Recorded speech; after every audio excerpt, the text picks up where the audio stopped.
Salam hörmətli izləyicilər. Bildiyiniz kimi testlərin avtomatlaşdırılması ilə bağlı mövzuya başladıq və ilk danışdığımız məsələ hansı test case'lərin, hansı yaratdığımız test case'lərin avtomatlaşdırıla biləcəyi ilə bağlı danışdıq. İkinci danışmaq istədiyim mövzu isə bu regression'a aid olan testlərdən avtomatlaşdırılarkən hansı test case'lər prioritet olaraq birinci avtomatlaşdırılmalıdır. Bu da mühüm mövzulardan biridir. Çünki bizim əlimizdə müxtəlif testlər olur. UI testləri, API testləri, backend databaza testləri və biz müəyyən etməliyik ki, bunlardan hansı bizim üçün prioritetdir. Bunun üçün bu mühüm mövzulardan biridir. Ona görə də burada mövzuda yer ayırmışıq buna.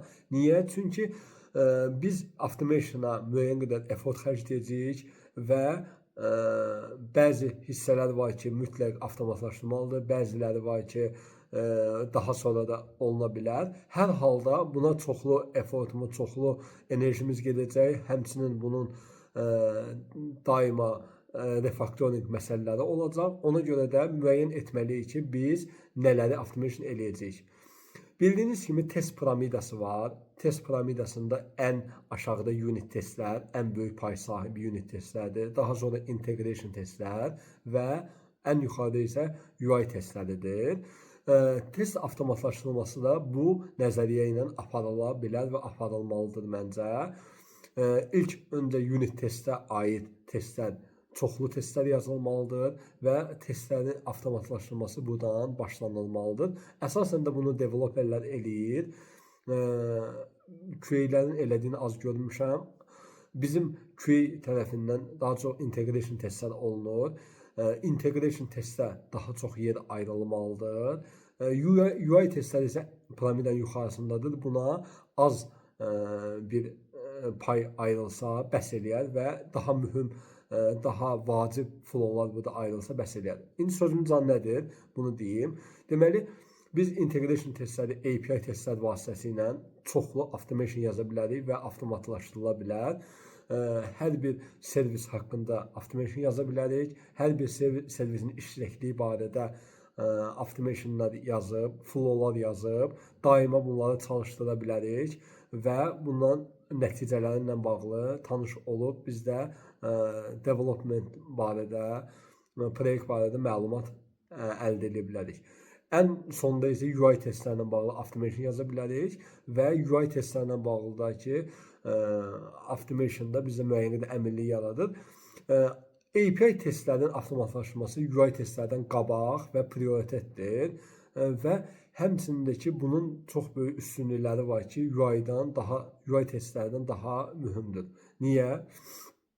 Deməli, API testlər avtomatlaşdırılarkən daha rahat olur avtomatlaşdırması, daha sürətli olur, sürətli işləyir, həmçinin onların refactoringi daha rahat olur, stabil olaraq işləyir, hər hansı bir dəyişikliklər onlara gec təsir eləyir və daima işləyərkən də sürətli şəkildə bizə cavab qaytarır ki, burada vəziyyət necədir. UI testlərdə isə bu biraz çətin məsələdir.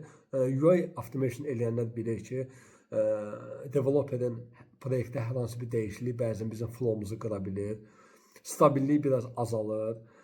Həmçinin də ki, UI testlər özünün də avtomatlaşması biraz zaman aparan bir şeydir. Çünki orada müəyyən experience və yaxud da ki, selektorlarla, müxtəlif ID-lərlə götürüb yazmaq lazımdır. Bunlar müəyyən qədər vaxt aparır. Ona görə də API testlərin avtomatlaşması prioritet olmalıdır və bu bizə daha çox əminlik yaradacaq. UI testlərlə bağlı ən vacib flowları automation eləmək lazımdır ki, bizə məsəl üçün lazım olan smoke testi elədiyimiz hansı ki, automation eləyib flow axıra qədər getdiyi bizə əmin olaq. Amma API ilə bağlı çoxlu yazmaq olar, həmçində ki, end-to-enddə çoxlu yazmaq olar. Siz API testi bir flowsunu run eləyib bir dəqiqədən sonra nəticəsi haqqında biləcəksiniz ki, bu məsələn user login oldu, payment elədi və nəticəsi də budur. Amma UI ilə isə bu biraz uzun gedə bilir. Həmçinin də ki, Bəzən görürsünüz ki, ilişir hardasa, hansı ekspert tapmır və biz daxili olub gedirik, onu düzəldirik, təzədən qarşısında nəsə problem çıxır. Bunlar hamısı uzana bilər. Baxırsınız ki, flow əslində işləyir, amma hər hansı xırda şeylər UI Automation pis təsir edə bilər.